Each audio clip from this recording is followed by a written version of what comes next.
사람의 뇌를 완전히 컴퓨터에다 다운로드를 받을 수도 있다고 생각합니다. 그러니까 우리의 몸은 뭐 썩어 없어지더라도 로봇에다가 다운로드를 해주면은 영원히 살 수 있겠죠, 그렇죠?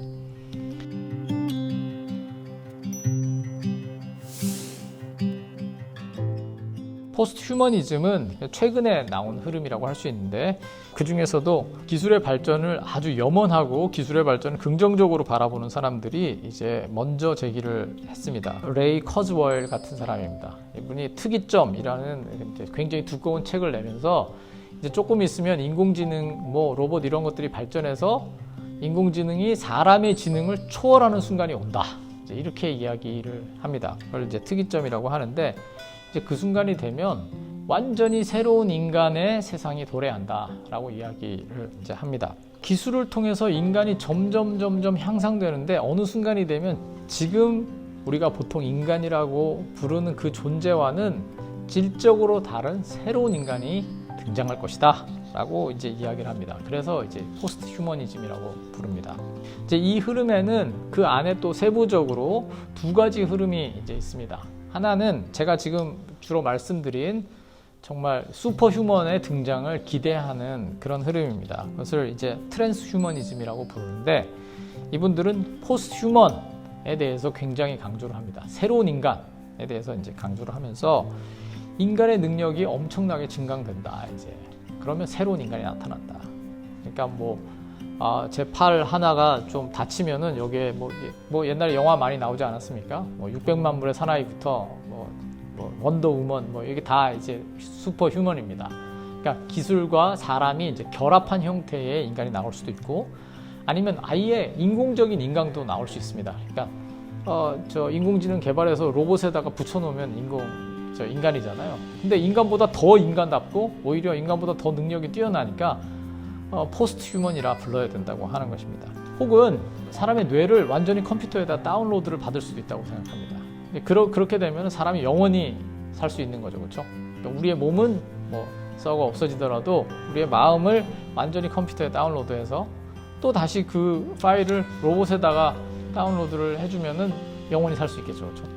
또 더 나아가서 인간의 그 뇌를 향상시키면 지금보다 훨씬 더 도덕적인 인간이 출현할 수도 있다.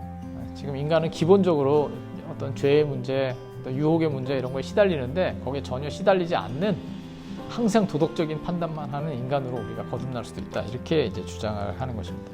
너테샤 비타모어라고 하는 분이 그 이야기한 것을 제가 여기 인용문을 가져왔는데, 이 몸이 잘못되면 딴 몸을 찾아야 돼요. 우리는 언제 죽을지 몰라요. 근데 왜 그래야 하죠? 저는 받아들일 수가 없어요.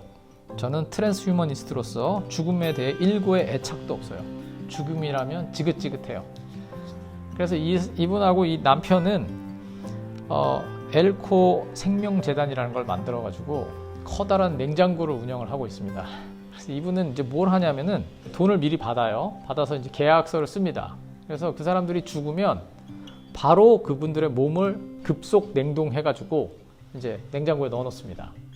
나중에 기술이 발전하면 그 몸을 해동하고 그 뇌에 있는, 급속 냉동했으니까 뇌에 정보가 남아있을 거라고 보고, 그 뇌에 있는 정보를 컴퓨터로 다운로드를 하거나 다시 살려서 영생할 수 있게 한다고 합니다.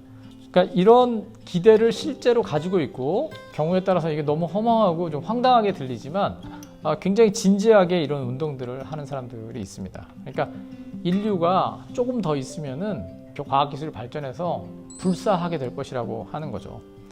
커즈와일, 아까 말씀드린 커즈와일 같은 사람은 앞으로 한 40년, 그렇게 오래지 않아서 2039년 정도만 돼도 사람이 불멸의 경지에 이를 수 있다고 생각해서 그 전에 죽지 않으려고 굉장히 노력한다고 합니다. 근데 이분의 책이 많이 읽히고 많은 사람들이 그런 움직임에 이제 함께 하고 있습니다. 그 다음에 이보다는 조금 더 말하자면 철학적이고 이론적인 접근이 있습니다. 비판적 포스트 휴머니즘이라고 이야기하는데, 이분들은 우리가 포스트 휴먼의 가능성을 우리가 생각하면은 우리가 지금까지 인간에 대해서 생각했던 것이 얼마나 많은 한계가 있었는지 알게 되고, 우리가 인간이라는 것에 대해서 새로운 이해를 가지게 된다. 이렇게 주장을 합니다. 이분들은 사실은 앞에 말씀드린 트랜스 휴머니즘을 비판합니다. 트랜스 휴머니즘은 그냥 과거의 휴머니즘의 연장선상에 있다. 휴머니즘이라는 게 뭐냐? 인간이 이성적이고 인간이 좀 더 많이 개발될 수 있고 인간이 스스로를 향상시킬 수 있고 결국 뭐 오래 살 수 있고 이런 거에 너무 집착하는데 그거는 너무 근대적인 어떤 발전 논리의 일부일 뿐이다. 이제 이렇게 이야기하면서 우리는 이제 과거와는 다른 방식으로 인간의 주체성, 인간에 대해서 이해해야 된다라고 이제 주장을 합니다. 일본 인공지능학회가 30주년을 기념해서 자기들의 학회지를 내면서 시민들에게 좀 더 가까이 다가가기 위해서 이런 그림을 이제 그렸습니다. 그러니까 젊은 여자인데 사실 인공지능 로봇이에요. 로봇이 빗자루를 들고 이제 이렇게 서 있는 모습입니다. 예쁜 이제 여자 그림을 그려놨는데 인공지능 학자들은 시민들이 인공지능에 대해서 좀 더 잘 이해하고 좀 더 관심을 가지면 좋겠다라는 뜻으로 이제 이 그림을 이제 제출을 했는데 난리가 났습니다. 아니 왜 인공지능이 꼭 젊은 여자여야 되냐? 근데 그 젊은 여자는 왜 빗자루 들고 있냐? 도대체 여자는 맨날 청소만 하라는 것이냐?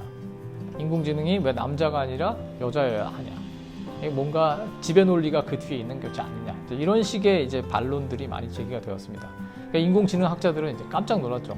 자기들이 별로 뭐 그런 의도를 가지고 한 게 아닌데 반응이 전혀 다른 방식으로 온 거예요. 자, 이게 무엇을 보여주냐면 지금까지 우리가 당연하다고 생각했던 그런 이해들이 여전히 남아있는데 거기에 문제가 많다는 것을 사실은 어떤 포스트 휴먼, 새로운 인간들의 등장을 통해서 알게 된다는 것이죠. 그러니까 인공지능이나 로봇을 생각을 하면 남자와 여자의 구별이 별로 중요하지 않잖아요.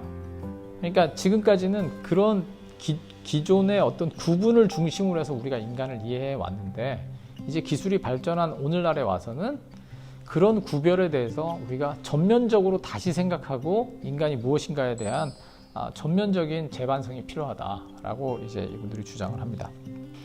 자, 이런 이제 크게 두 흐름이 있고 이 흐름이 굉장히 강력한 그 힘을 가지고 오늘날 철학계에서 많이 논의가 되고 있습니다.